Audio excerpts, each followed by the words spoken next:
Good day, and welcome to the Mondelez International Fourth Quarter 2023 and Year-End Earnings Conference Call. Today's call is scheduled to last about 1 hour, including remarks by Mondelez management and the question-and-answer session. In order to ask a question, please press the star key followed by the number 1 on your touchtone phone at any time during the call. I'd now like to turn the call over to Mr. Shep Dunlap, Senior Vice President, Investor Relations for Mondelez. Please go ahead, sir. Good afternoon, and thank you for joining us. With me today are Dirk Van de Put, our Chairman and CEO, and Luca Zaramella, our CFO. Earlier today, we sent out our press release and presentation slides, which are available on our website. During this call, we'll make forward-looking statements about the company's performance. These statements are based on how we see things today. Actual results may differ materially due to risks and uncertainties. Please refer to the cautionary statements and risk factors contained in our 10-K, Q, and 8-K filings for more details on our forward-looking statements. As we discuss our results today, unless noted as reported, we'll be referencing our non-GAAP financial measures, which adjust for certain items included in our GAAP results. In addition, we provide our year-over-year growth on a constant currency basis unless otherwise noted. You can find the comparable GAAP measures and GAAP to non-GAAP reconciliations within our earnings release and at the back of the slide presentation. Today, Dirk will provide a business and strategy update, followed by a review of our financial results and outlook by Luca. We will close with Q&A. I'll now turn the call over to Dirk. Thanks, Shep, and thanks to everyone for joining the call today. I will start on slide 4. I'm pleased to share that we delivered our best year ever in 2023, with robust top-line growth, continued share improvements, record profit dollar growth, and strong total shareholder return.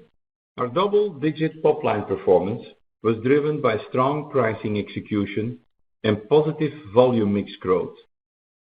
We also delivered continued share improvement as consumers across the globe remain very engaged with our iconic snacking brands. We set another record for gross profit dollar growth, achieving $2.2 billion, through ongoing cost discipline and sound pricing to offset cost inflation, as well as volume leverage. We continued our track record of strong free cash flow, generating $3.6 billion. To accelerate our strategy of global snacking leadership, we continued to invest significantly in our brands and capabilities, driving multi-year growth on both the top and bottom lines.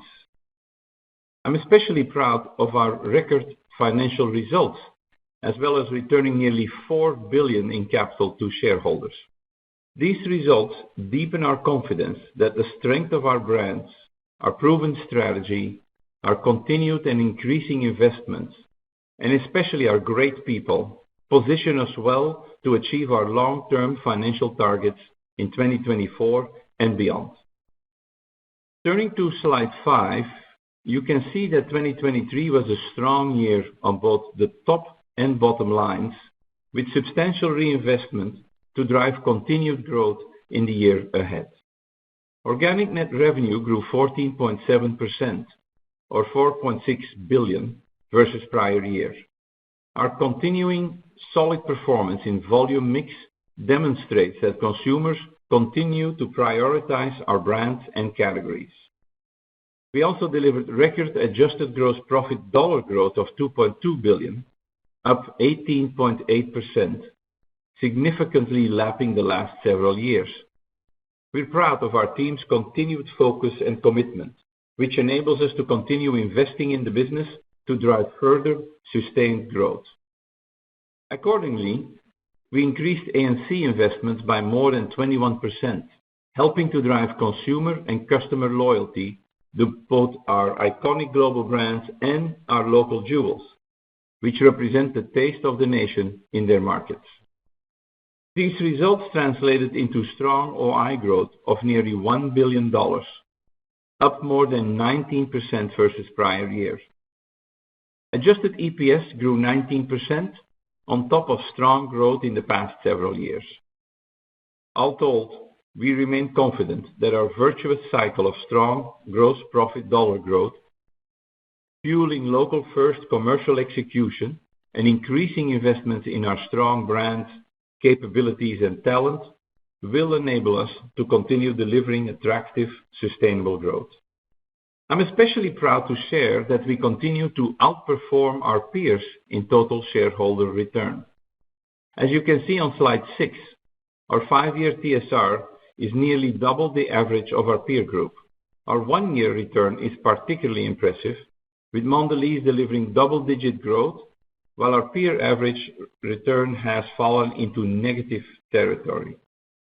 We view these results as evidence that we have the right strategy, the right brands, and the right people to continue delivering long-term value for our stakeholders. Switching to slide 7, our performance in 2023 gives us confidence that we have not only the right growth strategy, but also the right execution to deliver it. Here are just a few highlights of our strategy in action. Our biggest global brands, Oreo, Milka, and Cadbury, achieved more than $10 billion in global net revenues. We continue accelerating our focus on our core categories for chocolate, biscuits, and baked snacks, because these categories offer attractive growth and profitability. We remain on track to deliver 90% of our revenue through these core categories. We also continue to make strong progress in executing our growth strategy. Our U.S. supply chain has stabilized, and we have added more than 600,000 stores to our emerging market distribution channels. Additionally, we continue to advance our portfolio reshaping strategy. In 2023, we integrated Clif Bar and Ricolino. Now we are harnessing the power of these recent acquisitions to strengthen our presence in the global snack bar and the Mexican chocolate and candy segments. We also completed the sale of our developed market gum business for $1.4 billion, providing another important source of reinvestment to further advance our brands, talents, and capabilities. On slide 8, along with our financial performance, I'm pleased to share that we made significant progress toward our sustainability goals and targets in 2023. First, we continue to advance our leadership in more sustainably sourced critical ingredients. About 80% of the cocoa volume used in our chocolate brand is sourced through Cocoa Life, our signature cocoa sourcing program that works to lift up the people and restore landscapes where cocoa grows. We also made continued progress in helping to combat climate change. We achieved an important milestone in 2023 by submitting our roadmap to achieve net zero by 2050 to the Science Based Targets initiative. Additionally, we continued advancing our light and right packaging strategy. More than 97% of our packaging now is designed to be recycled. We also continue investing in ways to empower consumers to make more mindful snacking choices that fit into their healthy, active lifestyles. More than 55% of our snacks revenue comes from mindful portion snacks, that is, snacks that are packaged in individually wrapped mindful portion serving sizes or with clear mindful portion recommendations on pack. These are just a few highlights of our continuing progress towards building a more sustainable snacking company. We continue to believe that helping to drive positive change at scale is an integral part of value creation, with positive returns for our stakeholders. We encourage you to watch our annual Snacking Made Right report, which will be published in April, to view our full-year sustainability data. Turning to slide 9, you can see that like many companies, we continue to navigate through a dynamic operating environment. We are closely tracking and planning around a number of near-term themes, including continuing inflation, shifting consumer habits, geopolitical challenges, rising cocoa prices, just to name a few. We are well positioned to address these challenges, and we remain confident that we can deliver a non-algorithm year. Our confidence is rooted in our conviction that we have the right strategy, the right execution, and the right people, as well as very strong, widely loved brands. We continue to see momentum in the majority of our key emerging markets.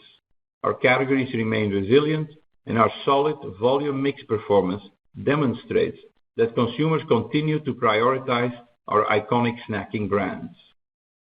To continue accelerating this momentum, we are continuing to increase our investment significantly in our brands and capabilities. We are pleased that our U.S. supply chain has substantially improved, and we continue to focus on expanding distribution opportunities in both developed and emerging markets. We're also making solid progress in our European pricing negotiations. We expect to deliver robust EPS growth in both constant and real dollars in 2024. And overall, we remain confident that we have the right strategy to effectively navigate today's volatile environment, while continuing to focus on long-term sustainable growth. In conclusion, I'm pleased to reiterate that 2023 was another record year. Our focus and portfolio reshaping strategy is working, and we are well positioned to continue driving attractive growth in 2024 and beyond.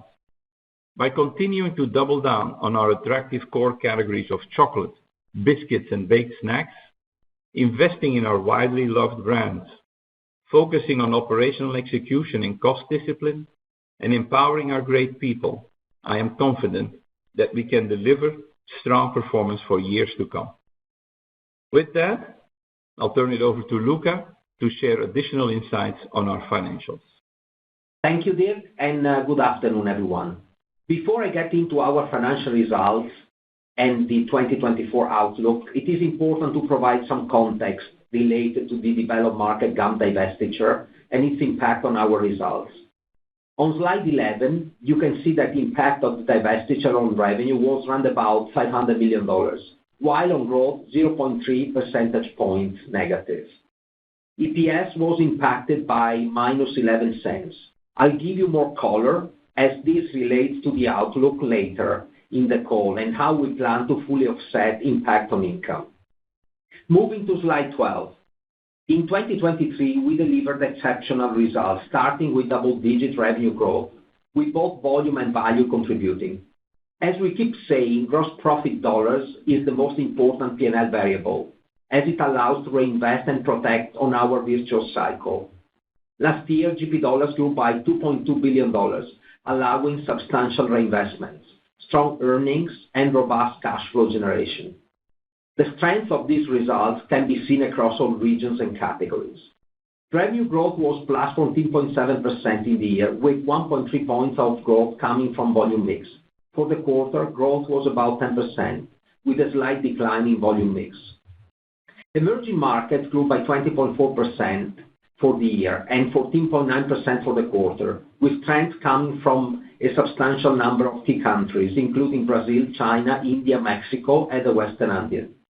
Developed markets grew plus 11.1% for the year and plus 6.6% for the quarter, including robust growth from both the U.S. and Europe. Moving to portfolio performance on slide 13. Our chocolate and biscuits businesses both delivered double-digit growth for the year. Also, gum and candy continued to perform well, with superior growth in emerging markets. Biscuits grew plus 11.9% for the year and plus 5.5% for the quarter. A large number of brands delivered strong growth for 2023, including Oreo, Ritz, Chips Ahoy, Belvita, Tate's, Give & Go, 7 Days, TAC, and Club Social. Chocolate grew plus 14.5% for the year and plus 11.2% for the quarter, with significant growth across both developed and emerging markets. Volume mix was up by 2.5% for the year and 2.4% for the quarter. Global brands like Cadbury Dairy Milk, Milka, and Toblerone all deliver extraordinary growth, while we also deliver strong growth with many of our local jewels, including Lacta, Ricolino, and Condor. Gum and candy grew more than 28% for the year and 20% for the quarter. Key markets, including Brazil, Mexico, China, and the Western India area, all performed well. Let's review market share performance on slide 14. We held or gained share in 65% of our revenue base, with strong results in both chocolate and biscuits. Given the amount of pricing we took in the last couple of years, we see this as a strong accomplishment, and our brand investments, both from a quantity and quality standpoint, clearly played a role. Turning to regional performance on slide 15. Europe grew +14.5% for the year and +11.6% for the quarter. Strong execution led to positive volume mix for the year, despite significant customer disruption in Q2. Profit in 2023 was up +12.8% for the year and +1.6% for the quarter.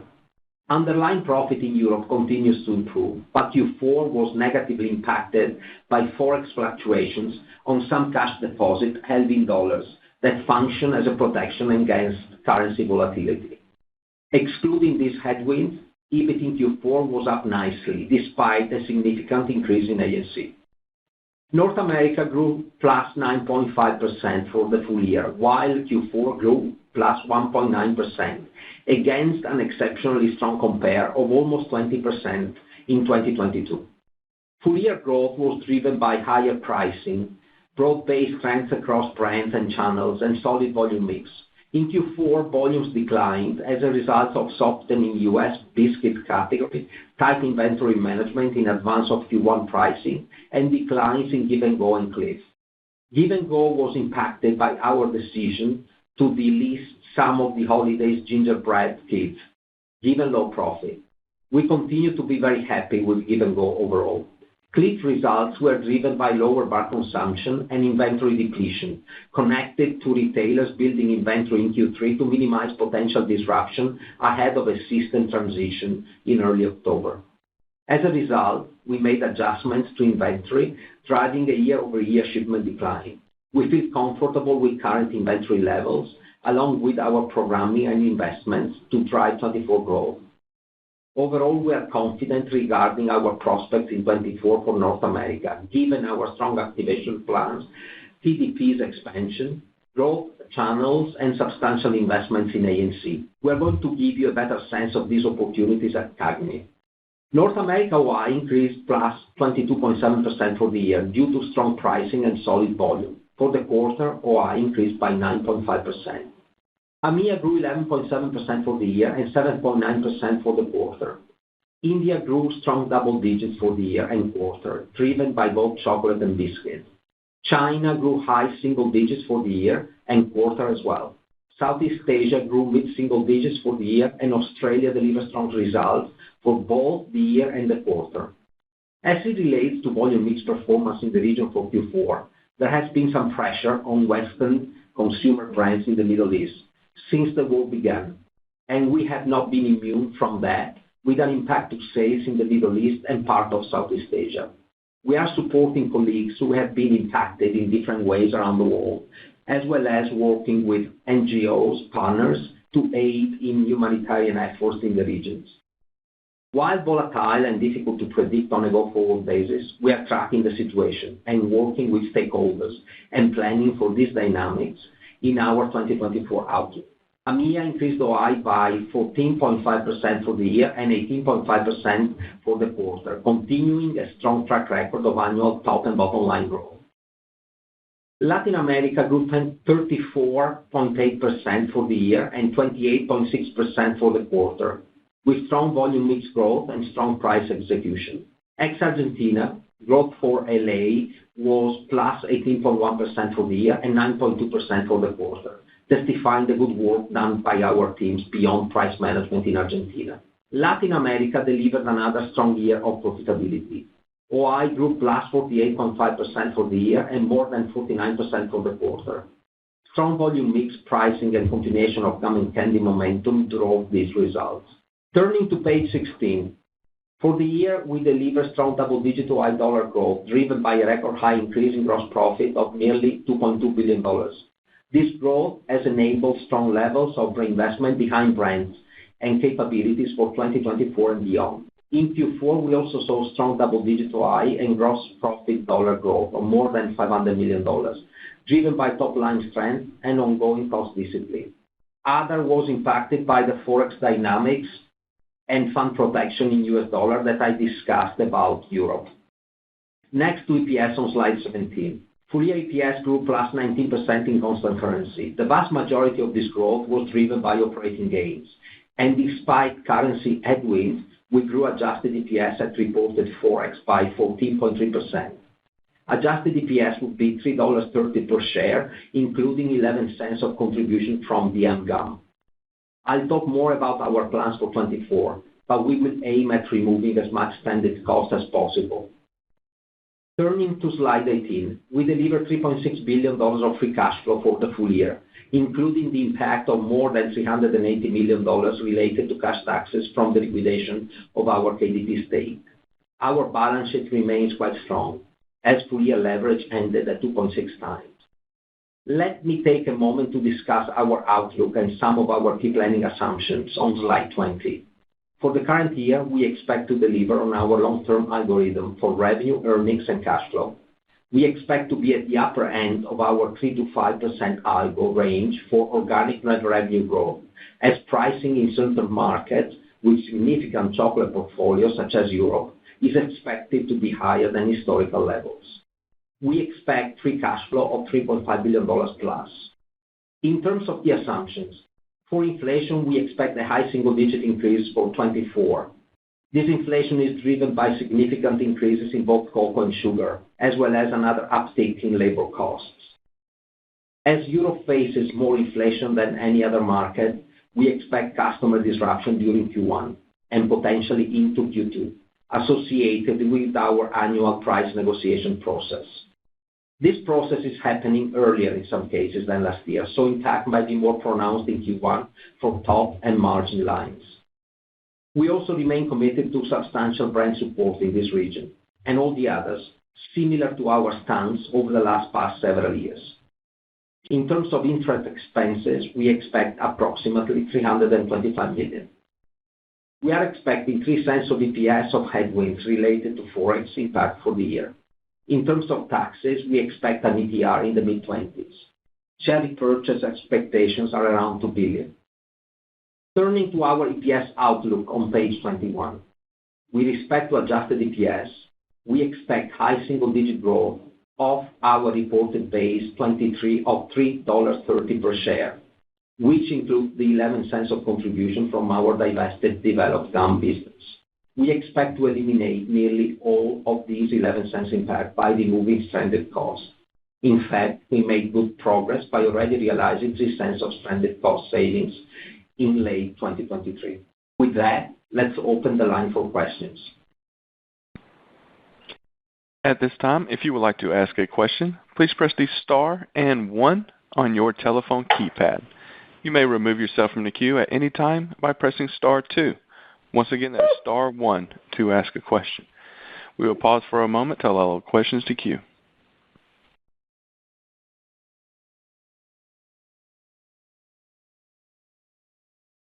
Our first question comes from Andrew Lazar, Barclays. Everybody.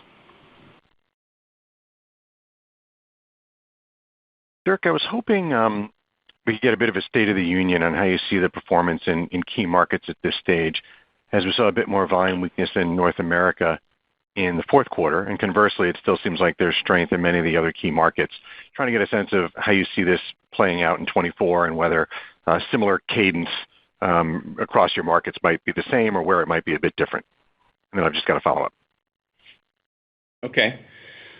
Thank you, Andrew. I mean, we see there's a very strong full-year performance.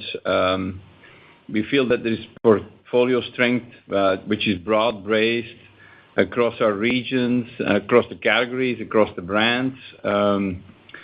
The volume mix growth is solid for the year. We expect that to continue into next year. Our price execution has been very good this year across the business. Share performance is good. North America, we recovered. EMEA, we've been gaining share. Europe, we had some disruption effect during the year, but that we started to recuperate strongly at the end of the year. The strength in emerging markets continues broadly. I can comment a little bit on where there are some short-term issues. And then we've got some very strong gross profit growth and $2.2 billion for the year, which has allowed us to reinvest quite significantly in the business. And so the acquisitions are doing well. EPS growth, adjusted 19%, real 14%, strong cash flow. So we feel good as we enter 2024.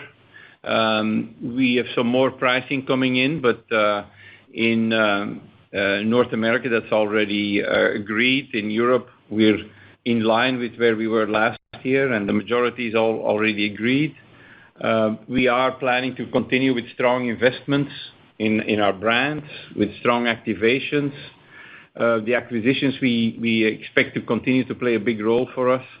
And so overall, maybe another point to mention is that we have this distribution runway of adding distribution for our brands around the world. So we feel it was a very strong 23, and we feel good entering 24.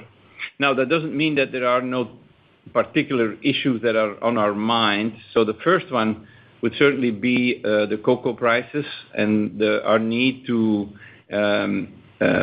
price as needed.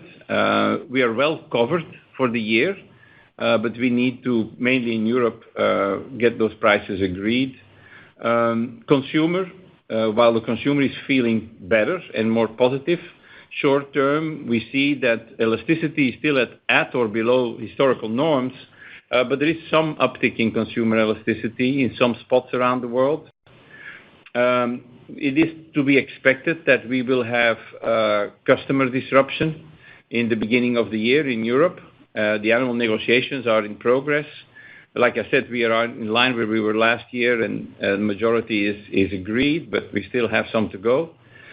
And then maybe a few words on some of the effects on the volume in Q4, which we don't think will continue in Q1 in certain instances. So there is some tensions in the Middle East, and that has some effect on Western brands, and we have some of those Western brands. We expect that to continue in Q1 and Q2, but gradually over the year that will fade away, and that is the main reason why AMEA is not as strong in volume mix as you would expect. And then North America, Luca said it in the comments, in particular in the U.S., because of very specific one-off reasons, stopping a part of the range of Give and Go, the systems change in Cliff. We expect to return to good volume mix growth in North America in the beginning of next year. All these items that I'm talking about are included in our full year outlook. And so we believe at this stage, particularly since we have to see how the negotiations go in Europe, that we should guide towards our own algo results for 24, probably more towards the higher side. But we are going to continue with all the things I said, and we'll see how the negotiations go in Europe. That's probably the main question mark that we have at this stage. Great. Thank you. And a quick follow-up for Luca, and some of this you covered a little bit, Dirk, but I think there was a street expectation for organic sales growth for 24 to maybe be a little bit above the 3 to 5 long-term algorithm, just given the pricing that you're taking. So maybe, Luca, you could walk us briefly through some of the just key puts and takes to keep in mind as we think about the sales growth guidance for the year and maybe the phasing aspect of it. Thanks so much. Thank you, Andrew. I would start by saying that guidance for 24 in our mind is solid, particularly as we look at what drove 23 and the continuation of that momentum into 24. And so we can, I believe, count on resiliencies of our categories. We're happy, as I said, in the prepared remarks on our share performance. I think you will see momentum in our share, particularly in the first half. And that is related to the unprecedented A&C investment we put forward. There are still material distribution opportunities that will help us motor through some of the challenges that we discussed in the prepared remarks. And finally, the acquisitions, I think, will continue to be accretive for us, both in terms of top line and bottom line. Decomposing the revenue guidance, pricing is clearly a key component of this plan. Its contribution will be a little bit less than we have seen in 23, but it is higher than an average year, and particularly as we price away cocoa, chocolate will contribute to most of the pricing in 24. Pricing, as we mentioned, presents a couple of challenges. One is potential customer disruption in Europe. We have planned for it. Part of it is also in the base of 23. But while I feel positive, and Dirk said more than half of the price is secured at this point, we cannot really say what is going to happen. And particularly as we look into Europe, clearly we don't control customer disruption. Having said that, I think it is important to realize that our brands are strong and that they drive significant traffic for retailers. So couple that with the fact that prices is common to market and many competitors will have to price, I think we feel quite positive at this point in time, quite frankly. The second one is elasticity, for which I feel better because competitors, as I said, will have to price too, but also because our brands are unique and we have been investing quite a bit. We expect for the year volume to be mildly positive, with a good contribution actually when we excluding the customer disruption. So at this point in time, given we don't control the level to which customer disruption will affect the plan, we wanted to be a little bit on the cautious side. And look, reality is if we push this through and we are successful, most likely there will be revenue upside. And so, as I said, we feel good. Importantly, I want to say North America, we have very good plans as we go into 2024. And I think the lineup of all these plans plus the continuation of the momentum in the acquired platforms is good. I want to say Latin America, if in our case, continues to be good. EMEA, despite some of the challenges, has a lot of momentum in India and China that will continue. And finally, I think, if you look at Europe, excluding customer disruption, the underlying business and the categories are doing well. So I believe the year will play out well for us, depending obviously on the extent of customer disruption. Thanks so much. Thank you, Andrew. Our next question comes from Ken Goldman, J.P. Morgan. Hi, good afternoon. Hi, Ken. Hi. I just wanted to clarify a little bit about the EPS guidance. So it's on algo off a 330 base, but it's actually above algo if we think about it on a like-for-like basis versus the 319, right? If you exclude gum from both 2023 and 2024, and please correct me if that's not accurate. I'm just curious, what gives you the confidence it'll be a little bit above algo, just on that like-for-like basis, and maybe how much of that underlying is sort of the elimination of some stranded costs as you think about it that might just give a little bit more of a boost to the year than we might typically have? Yeah, thank you for the question, Ken. We wanted to make sure it was clear that we are trying to eliminate all the stranded costs, and so we really wanted to guide high single-digit off the higher base. The confidence comes from the fact that, as I said, we're going to have, excluding the customer disruption, good volume momentum into the business, and that provides leverage. We will continue pricing in a very disciplined manner, and that will offset the material inflation that we see. Clearly, we will continue with cost discipline and productivity, and the fact that we will eliminate 70-80% of the stranded cost into 24 allows us to guide to a high single digit of a higher base. In all this algo, we are not going to have, I have to say, 20% A&C increase another year, but it will be most likely high single digit or double digits. So we will continue investing across all the regions, across all the brands, and so we feel good about that. Remember, finally, that through the integration of Ricolino, there will be synergies coming to fruition. We are literally going live with SAP in few days, and hopefully that will unlock both revenue and cost synergies for 2024. Thank you. And then quick follow-up. You mentioned disruption a little bit more in 1Q this year. With the understanding it's quite early, is there any way we can get a little bit more of a quantitative sense just to how to think about some of the impact potentially on the top and bottom line in the quarter? I realize it, like I said, it's impossible to kind of completely forecast it at the time, but just any kind of magnitude at this point would be helpful as we think about our models, perhaps. Look, I think as you look at the Q1 revenue pacing, we're going to have a revenue maybe a number that is a little bit below the full year algo. I think you're going to be hopefully happy with the numbers you see across 3 regions out of the 4. Europe is going to be more impacted in relative terms versus the impact that we have already in the base in 23 in Q2. And most likely volume mix, excluding the customer disruption, is going to be a nice number and positive. I believe total volume mix might be tilted to slightly negative because of the disruption, but I can't go any further than that. We are in the middle of negotiations and conversations with retailers, and we have planned. We have a sense of what might happen, but time will tell exactly how we will land pricing in Europe. Understood. Thank you. Thank you, Ken. Our next question comes from Bryan Spillane, Bank of America. Hey, thanks, operator. Good afternoon, Dirk, Luca. Hi, Brian. Hey, Luca, just a couple. Hey, I have a couple of questions actually, and one is just getting back to the guidance, and I just want to tie in.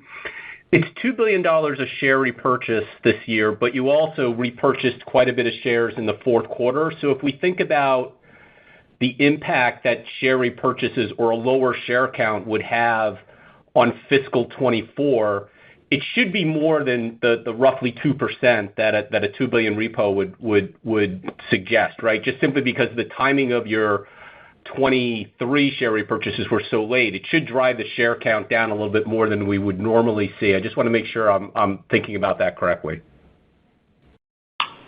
I think you're thinking about that correctly, yes. Okay. All right. Because that's going to square to just how much we need to burden operating profit growth, and I think it's not going to be quite as high as I think as it would have sort of looked. Okay, thanks for that. And then the second question, just Luca, if you could talk a little bit about Argentina. It's been topical over this earnings season for companies operating there. We've seen a range of outcomes, I guess, or actions companies have taken. So if you just kind of walk us through Argentina, does the devaluation at all have any effect on local operations? What's incorporated into the guidance? And also maybe if you can just touch on, is that what's driving the FX guidance to be so moderate? Because we fielded that question a bunch over the last few minutes. Thanks. Yeah. So Argentina for us is around about a $600 million business. We're very happy the way the business has been managed over the years. We have a clear playbook. What matters in Argentina for us is not necessarily top-line growth, it's not share. It is about protecting the cash that we have there. And Argentina has been consistently generating cash for us, and we have been able also to take some cash out of the country. Some of the companies have talked about exposure on net monetary position. Our net monetary position is in control. It will go down over the course of 24 as we have a clear playbook. And by the way, we incent Argentina not like all the other business units, but we incent Argentina on net monetary position and free cash flow generation. There was a little bit of a spike in net monetary exposure in Q4, and that was as the old government put in place some price control mechanism. But as those have been released, the net monetary position in Q1 is going to be very manageable, and I don't expect any major impact due to that. It's also fair to say that we have full control of the operation. We are free to price at this point in time, and the team is fully committed to protecting as much as they can the size and the scale of Argentina. So I don't see any issues or whatsoever in terms of impairment. Clearly, there has been material devaluation. The parallel market runs at rates that are even higher than the official one reported, that are obviously already much higher than last year. And so we will have to cap most likely growth for Argentina going forward into 2024. Having said that, it becomes a moot point as we guide you to organic net revenue growth and Forex impact. And so the two offset each other. And if you take the guidance we gave in terms of organic net revenue growth and the impact on revenue, which is around about 0.5 point of growth, that should do the trick in terms of you forecasting Mondelez in total. Thanks, Luca. Thank you, Brian. Our next question comes from David Palmer with Evercore.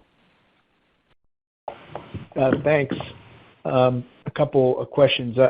On Europe and pricing, so often we talk about the retailer customer and the dynamic of getting through pricing there. I wonder, as you're taking pricing this year, is your pricing strategy to offset the dollar impact that you're going to see from cocoa?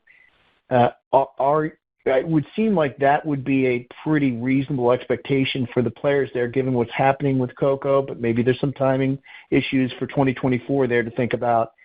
And then how, from what you've seen from the consumer there, is the price elasticity there much different than what you would see from what you see in your biscuit business in the U.S., for example?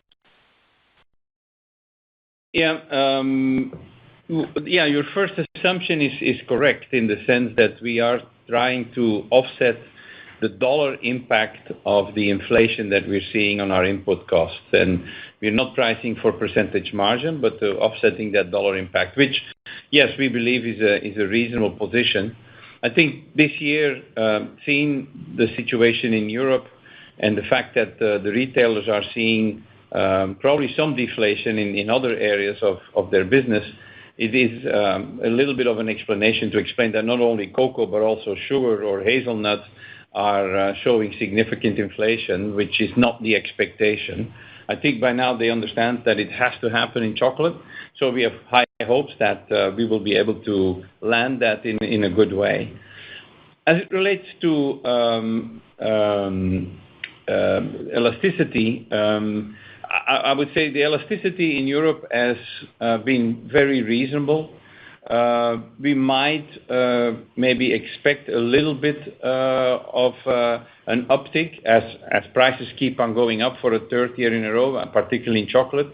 But there's very little or low down trading within the category because everybody will have to price. So it's a joint movement of all the brands. So we don't expect that there will be huge differences between different brands and no shifting of consumers. What we've seen in the past year is a strong price increase of 12 to 15% in Europe in chocolate, with a very limited 0 to 0.5% effect on volume. And so that shows that the elasticity is very low. We think that is driven because of strong brand loyalty, the fact that chocolate has a very distinct taste profile, and consumers tend to stick with their chocolate brand because they like the taste, and people recognize the taste of their brand. So private label is very small, and people do not tend to switch brands very easy. We call it the taste of the nation. Every country has their favorite chocolate. And then on top of that, we will do significant investments, very strong activations. We've been driving seasonals very hard. The next year, we will celebrate 200 years of Cadbury, which will be a major activation in the UK. So all that combined make us believe, and we have proved in the past, that the elasticity will be limited, to our opinion, in chocolates in Europe. And a quick follow-up on distribution growth seems to be a key driver, a growth driver for the company. I don't think I've ever heard you say how much of your organic sales growth will come from distribution expansion. But if you had to guess, how many percentage points of that organic sales targets would come from that, what would you say? Well, and roughly you can assume for the markets where we can drive significant numerical distribution, I'm talking about China and India, but we're now also starting to drive very hard in places like Brazil. We probably in those markets, you can expect that about 50% of our organic growth is driven through distribution expansion. On a global basis, we're probably talking about 2% of our extra growth coming from this. The runway of this is still quite big. To give you a few numbers, so since 2019, we've added 1.7 million stores in China, India, and Brazil. But for instance, our biscuits are now in about 3 million of the potential 6 million stores in China, or our gum business is only in 2 million of the 6 million potential stores. In India, we've added 180,000 stores in 2023. We deployed 100,000 new Visi-coolers. But there is over 9 million retail outlets. We cover directly 2 million, and we have about 3 million that are indirect coverage. So we're in 5 million of the 9 million stores in India, and I can go on different countries. So I gave you the percentages, what it means for us, and the other message here is that the runway, the years that we can keep on doing this are quite significant going forward. Well, thank you very much. That's great. Thank you. Thank you, David. Our next question comes from Robert Moskow with TD Cowen. Hi. Thanks. I actually had a follow-up on the distribution question. Are you taking extra steps to monitor distribution levels at distributors or even the retailers in light of volatility of consumption? You know, there's been multinationals who have, fallen into inventory deloading situations in LATAM. You're expanding distribution so well. I'm just wondering if you were also taking extra steps to monitor it at the same time. Yes, we are aware that the distribution expansion needs to be very well monitored. So what we're putting in place is a direct connection, because we use mainly distributors to make this happen, is a direct connection to their system, so we can read what they sell per store and what the sell-in is, how much the replenishment is. So we monitor that very carefully.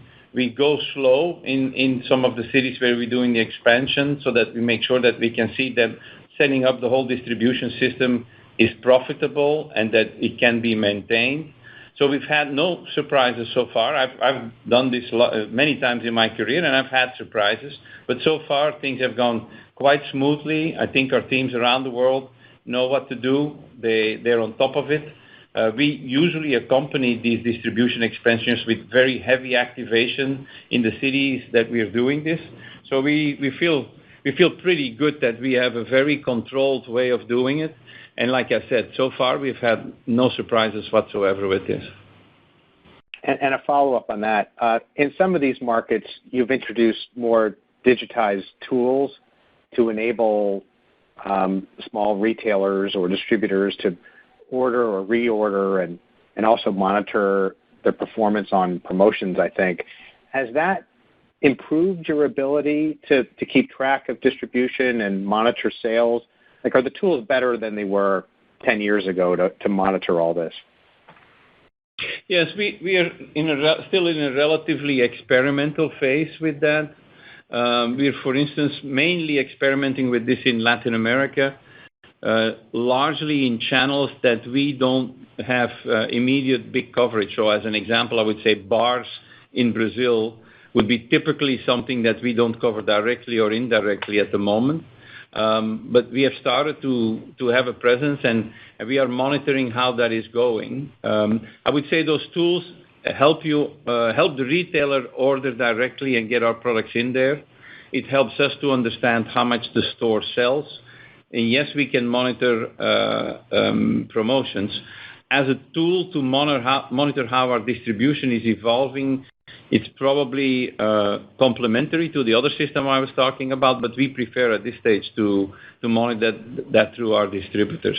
Because the way it works is they will order through this new app, and then we, through our normal distribution system, will deliver, or we will use a third party to do it. So that's usually the source of the monitoring of distribution, not necessarily the new app for us. I got it. Thank you. Thanks. Our next question comes from Steve Powers with Deutsche Bank. Yes, thanks. Thanks for the question. Luca, I think based on the EPS guidance combined with the $3.5+ billion free cash flow guidance, towards the 3.5, kind of ignoring the plus. If I focus on the 3.5 billion, I think it implies a 75% or lower free cash flow conversion.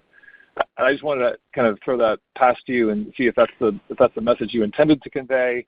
If so, what might be some of the drags on that free cash flow conversion, or if there's a higher level of free cash flow conversion we should anchor to as a target. Maybe you could talk about that. Thank you for the question, Steve. As we think about the free cash flow and net income conversion into free cash flow, important to realize that the dividend payout of the joint ventures that we have is not 100%, and so that is a little bit of a factor as you consider the conversion. The other one I would tell you is we're going to have a slight uptick in CapEx, particularly as we need to invest in places like India. I mean, you look at the volume over the last 5 years in India, it has been stellar, and we are very happy. But we are at the point where we need to put down a little bit more capacity. Same goes for Latin America and Oreo, and obviously we integrate platforms like Ricolino, etc. The other one that will come into play in terms of capital expenses for 24 is SAP HANA, and so I think that's another element you have to consider. I think, look, the number I would like you to focus on is what we deliver in 23, which net of the taxes we paid for coffee is around about $4 billion. And so there might be some one-time payment coming our way, and so we need to make sure that we have enough headroom. But I want to reassure you that in terms of free cash flow, we are very happy. We have best-in-class, I believe, cash conversion cycle. We continue to be very disciplined in terms of lowering overdue across the board, and inventories are coming down, and so we feel good about the cash flow generation of the company. Very good. Very good. Thank you for that. And, it sounds like you're going to talk a little bit more about this at CAGNY, but, to the extent you can talk about it now, just the prospects for, volume recovery and organic growth acceleration in North America. I guess how quickly do you think that is likely to manifest in 24? Is that going to be a slower build, or do you think we should expect some results sooner, as you leverage some of the commercial investments that it sounds like you made in the fourth quarter? Yes, and I think you said it right at the end there. In the fourth quarter, if you think about it, on one hand, we had a good year, and we were coming with a price increase, which, by the way, has been agreed in the U.S. in the beginning of the year, so no need to push in volumes from our side. Then we had a Cliff system integration changeover, and so we needed to bring our inventory down and manage it very tightly. And then we talked about the Give and Go holiday kits that we stopped selling because the margins were not interesting for us. So if I exclude those and look at the rest of the business, the volume mix performance in Q4 was in fact quite good. So we're expecting a good volume mix performance right away in Q1 of next year. It is really a one-off situation in Q4. So we don't really necessarily feel like there is a slowdown in North America. It's not going to be massive volume growth, but it's going to be positive volume growth in the beginning of the year. So that's where we are. It's not going to be a slow build-up. We will continue where we are without the exceptionals that we had in Q4. Okay, very good. Thanks, Dirk. I'll pass it on. Okay. Thank you. Our last question comes from Alexia Howard, Bernstein. Good evening, everyone. Hi, Alexia. Hi. Hi. So two questions. First of all, on innovation. I'm just wondering if you can give us a quick status update on whether the pace of innovation is likely to pick up going forward. It feels like with the pandemic and the supply chain disruption, it's been very hard to do innovation over the last several years. Do you anticipate a pickup going forward? And then I have a follow-up. Yes, we are going through a bit of a change in the way we look at innovation. If you think about our business around the world, we have quite a rhythm of small innovation, new flavors, new sizes of packs as we do PPA and RGM.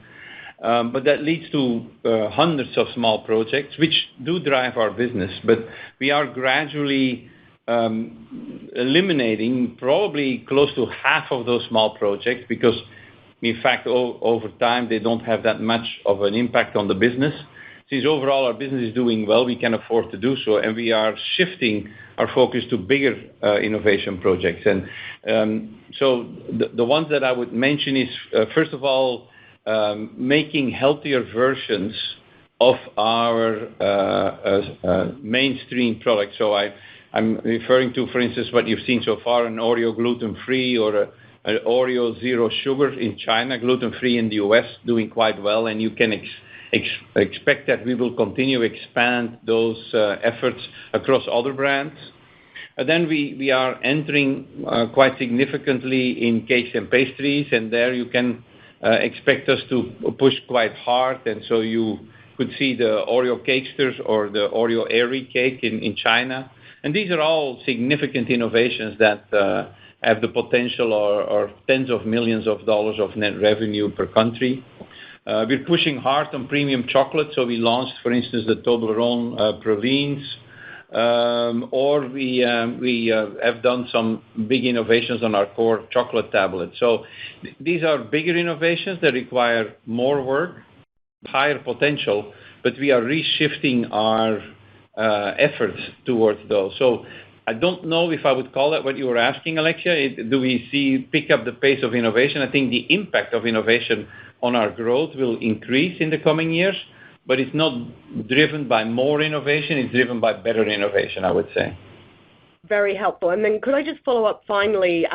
Do you have any observations about the state of the American consumer? I think we've heard from other companies that there's been down trading, there's vulnerability, there's channel shifting. I'm just wondering whether some of the challenges that you're seeing in North America are being driven by this consumer dynamic. Yeah, everything you're saying is true. Let me explain it a little bit. I would say the consumer, as it relates from a behavior standpoint, as in the fourth quarter, show the biggest shifts, and I can explain a little bit the shifts that we've seen. But from a mindset perspective, from a confidence perspective, in North America, probably the best in the last 2.5 years. So what they're doing is still reflecting sort of the tension they're under, but they are expecting the economy to improve and that better times are ahead for them. So what are they doing? We see a little bit more of an elasticity effect, and the way they react to that is they're waiting more. We see particularly light buyers waiting for promotion, so not buying with the same frequency, but buying more when it's on promotion. We see them downsizing, going to smaller formats, and buying more of those. We see shift in channels. They go to club channels, e-commerce channels. That's the one we see winning. And then we have a number of sort of mechanical effects that we're seeing, particularly the SNAP reduction in the US, and so we see less disposable income for a certain group of consumers.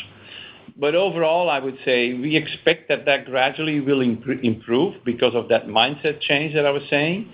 So the overall volume expectations as the year goes by in the US, we're expecting to accelerate and to get better. That's a little bit our view on the US consumer at the moment. Great. Thank you very much. I'll hand it back to you. All right. Thank you. Well, thank you. I think that was the last question. As we said, we feel very good about 23. It was a great year for us. We are entering 24 with good momentum. I think we're prepared for everything that we are seeing ahead of it. And as I said, there is some issues that we have to look at, but Despite all that, and including those effects into our forecast for the year, we think that we're going to have a strong year. We'll see how the client disruption goes in Europe. So we have to wait a little bit to see how the first quarter goes by. But overall, we think we will have an on to the higher side of our algorithm year at this stage that we can forecast. Again, thank you, and happy to answer any other questions that you would have through our IR department. Thank you, everyone. This does conclude today's program. Thank you for your participation. You may disconnect at any time.